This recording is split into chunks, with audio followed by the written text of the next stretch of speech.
أعوذ بالله من الشيطان الرجيم.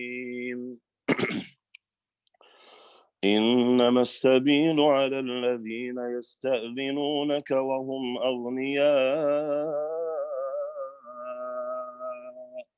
رضوا بأن يكونوا مع الخوالف وطبع الله على قلوبهم فهم لا يعلمون. يعتذرون إليكم إذا رجعتم إليهم قل لا تعتذروا لن نؤمن لكم قد نبأنا الله من أخباركم وسيرى الله عملكم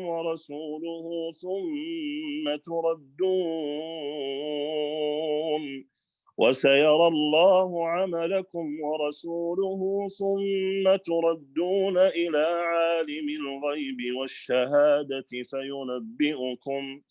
فينبئكم بما كنتم تعملون.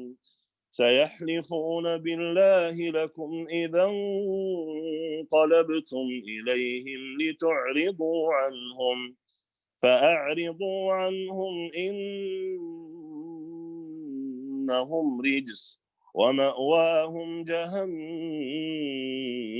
جزاء بما كانوا يكسبون.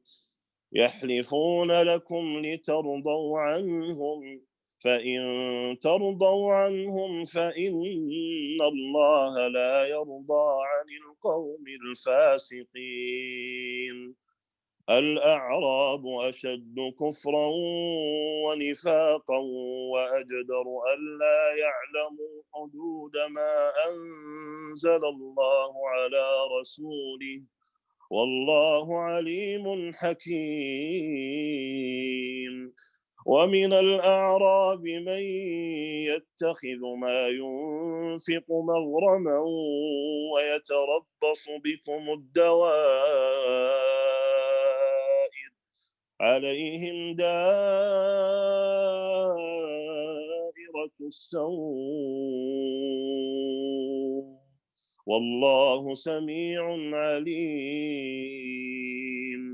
ومن الأعراب من يؤمن بالله واليوم الآخر ويتخذ ما ينفق قربات عند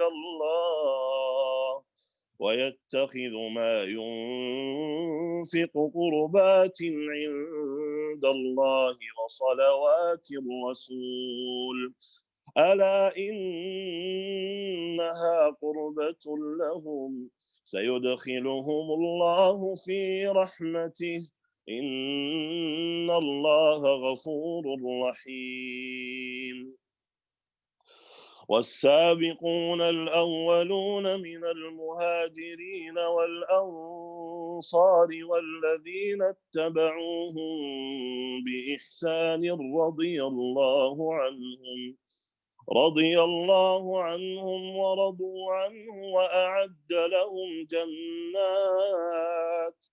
وأعد لهم جنات تجري تحتها الأنهار خالدين فيها أبدا ذلك الفوز العظيم.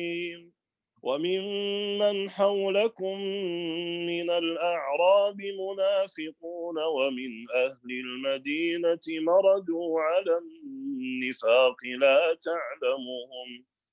لا تعلمهم نحن نعلمهم سنعذبهم مرتين ثم يردون إلى عذاب عظيم. وآخرون اعترفوا بذنوبهم خلطوا عملا صالحا وآخر سيئا عسى الله أن يتوب عليهم إن الله غفور رحيم. خذ من أموالهم صدقة تطهرهم وتزكيهم بها وصل عليهم إن صلاتك سكن لهم والله سميع عليم. ألم يعلموا أن الله هو يقبل التوبة عن عباده ويأخذ الصدقات وأن الله هو التواب الرحيم. وقل اعملوا فسيرى الله عملكم ورسوله والمؤمنون وستردون إلى عالم الغيب والشهادة فينبئكم بما كنتم تعملون. وآخرون مرجون لأمر الله إما يعذبهم وإما يتوب عليهم والله عليم حكيم. والذين اتخذوا مسجدا ضرارا وكفرا وتفريقا بين المؤمنين وإرصادا لمن حارب الله ورسوله من قبل وليحلفن إن أردنا إلا الحسنى والله يشهد إنهم لكاذبون. لا تقم فيه أبدا لمسجد أسس على التقوى من أول يوم أحق أن تقوم فيه رجال يحبون أن يتطهروا والله يحب المطهرين. أفمن أسس بنيانه على تقوى من الله ورضوان خير أم من أسس بنيانه على شفا جرف هار فانهار به في نار جهنم والله لا يهدي القوم الظالمين. لا يزال بنيانهم الذي بنوا ريبة في قلوبهم إلا أن تقطع قلوبهم والله عليم حكيم. بارك الله فيك، جزاك الله خيرا. وإياك يا شيخ، شكر الله لك وجزاكم الله عنا كل خير. اللهم آمين. बिस्मिल्लाहिर्रहमानिर्रहीम। ये लोग तुम्हारे सामने उज़्र पेश करेंगे जब तुम उनके पास वापस जाओगे। आप कह दीजिए कि उज़्र पेश मत करो, हम कभी तुमको सच्चा ना समझेंगे। अल्लाह ताला हमको तुम्हारी खबर दे चुका है और आइंदा भी अल्लाह और उसका रसूल तुम्हारी कारगुजारी देख लेंगे, फिर उसी के पास लौटाए जाओगे और पोशीदा और जाहिर सबका जानने वाला है, पर वो तुमको बता देगा जो कुछ तुम करते थे। हाँ, वो अब तुम्हारे सामने अल्लाह की कसमें खाएंगे जब तुम उनके पास वापस जाओगे ताकि तुम उनको उनकी हालत पर छोड़ दो। सो तुम उनको उनकी हालत पर छोड़ दो। वो लोग बिल्कुल गंदे हैं और उनका ठिकाना दोज़ख है, उन कामों के बदले जिन्हें वो क्या करते थे। ये इसलिए कसमें खाएंगे कि तुम उनसे राजी हो जाओ। सो अगर तुम उनसे राजी भी हो जाओ तो अल्लाह तो ऐसे फासिक लोगों से राजी नहीं होता। देहाती लोग कुफ्र और निफाक में भी बहुत ही सख्त हैं और उनको ऐसा होना चाहिए कि उनको उन अहकाम का इल्म ना हो जो अल्लाह ताला ने अपने रसूल पर नाजिल फरमाए, और अल्लाह बड़ा इल्म वाला, हिकमत वाला है। और उन देहातों में से बात ऐसे हैं कि जो कुछ खर्च करते हैं उनको जुर्माना समझते हैं, और तुम मुसलमानों के वास्ते बुरे वक्त के मुंतजिर रहते हो। बुरा वक्त उन्हीं पर पड़ने वाला है और अल्लाह सुनने वाला, जानने वाला है। اور بعض اہل دیہات میں ایسے بھی ہیں جو اللہ تعالیٰ پر اور قیامت کے دن پر ایمان رکھتے ہیں، اور جو کچھ خرچ کرتے ہیں ان کو عند اللہ قرب حاصل ہونے کا ذریعہ اور رسول اللہ صلی اللہ علیہ وسلم کی دعا کا ذریعہ بناتے ہیں۔ یاد رکھو کہ ان کا یہ خرچ کرنا بے شک ان کے لیے موجب قربت ہے، اور ان کو اللہ تعالیٰ ضرور اپنی رحمت میں داخل کرے گا۔ اللہ تعالیٰ بڑی مغفرت والا، بڑی رحمت والا ہے۔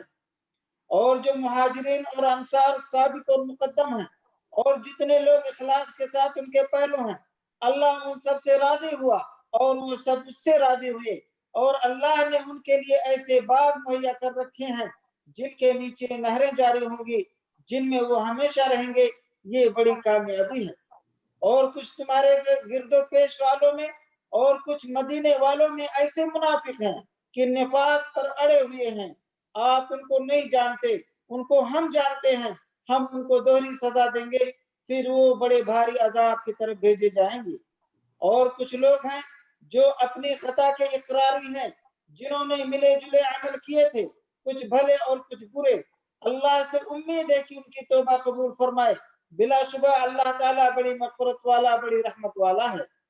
آپ ان کے مالوں میں سے صدقہ لیجئے جن کے ذریعے سے آپ ان کو پاک صاف کر دیں، اور ان کے لیے دعا کیجئے، بلا شبہ آپ کی دعا ان کے لیے موجب اطمینان ہے، اور اللہ تعالیٰ خوب سنتا ہے، جانتا ہے۔ کیا ان کو یہ خبر نہیں کہ اللہ ہی اپنے بندوں کی توبہ قبول کرتا ہے اور وہی صدقات کو قبول فرماتا ہے، اور یہ کہ اللہ ہی توبہ قبول کرنے میں کامل ہے۔ کہہ دیجئے کہ تم عمل کیے جاؤ، تمہارے عمل اللہ خود دیکھ لے گا، اور اس کا رسول اور ایمان والے بھی دیکھ لیں گے، اور ضرور تم کو اسی کے پاس جانا ہے جو تمام چھپی اور کھلی چیزوں کا جاننے والا ہے، سو وہ تم کو تمہارا سب کیا ہوا بتلا دے گا۔ اور کچھ اور لوگ ہیں جن کا معاملہ اللہ کا حکم آنے تک ملتوی ہے، ان کو سزا دے گا یا ان کی توبہ قبول کر لے گا، اور اللہ خوب جاننے والا، بڑا حکمت والا ہے۔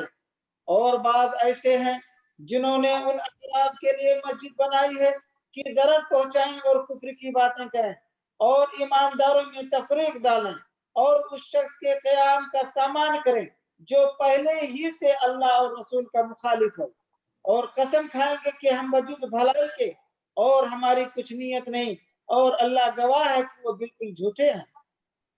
آپ اس میں کبھی کھڑے نہ ہوں، البتہ جس مسجد کی بنیاد اول دن سے تقوی پر رکھی گئی ہے، اور وہ اس لائق ہے کہ آپ اس میں کھڑے ہوں، اس میں ایسے آدمی ہیں کہ وہ خوب پاک ہونے کو پسند کرتے ہیں، اور اللہ تعالیٰ خوب پاک ہونے والوں کو پسند کرتا ہے۔